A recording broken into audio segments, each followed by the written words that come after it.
పశ్చిమ బెంగాల్ ముఖ్యమంత్రి మమతా బెనర్జీ పార్లమెంట్ ఎన్నికల్లో ప్రచారంలో తీరిక లేకుండా ఒంటి చేత్తో ప్రసంగిస్తూ రాష్ట్రంలోని అన్ని జిల్లాల్లో చుట్టి వస్తున్నారు.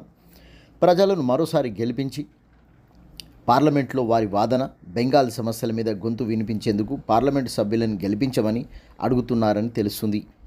ఈ క్రమంలోనే హెలికాప్టర్ పర్యటనలో బిజీగా సాగుతున్నాయి. హెలికాప్టర్లో కూర్చోబోయి తూలి పడిపోయి పశ్చిమ బెంగాల్ ముఖ్యమంత్రి మళ్ళీ వార్తల్లో నిలిచారు. మమతా బెనర్జీ ఇప్పుడు రెండోసారి పడిపోవడం, అది ఎన్నికలు అనగానే పడిపోవడం జరుగుతుంది అని అంటున్న నెటిజన్లు, దెబ్బలు తగలడం, ఎవరో హత్యా ప్రయత్నం చేశారని నుదుటన బ్యాండేజ్ పెట్టుకోవడం రాజకీయ నాయకులకు ఫ్యాషన్గా మారిందంటున్న ఓటర్ల సానుభూతి పొందే విధంగానే వారి చర్యలుంటాయని అంటున్న సోషల్ మీడియాలో నెటిజన్ల కామెంట్లు. చూడాలి మరి ఏ విధంగా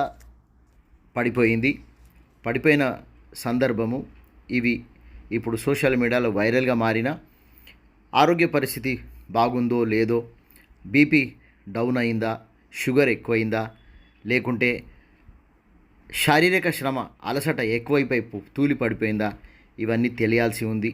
నెటిజన్లు మాత్రం రాజకీయ నాయకులు డ్రామా ఆడడంలో సినిమా తారల కంటే ఎక్కువనే మించిపోయారని అంటున్నారు. చూడాలి ఏ విధంగా ఎన్నికల ప్రక్రియ సాగుతుందో.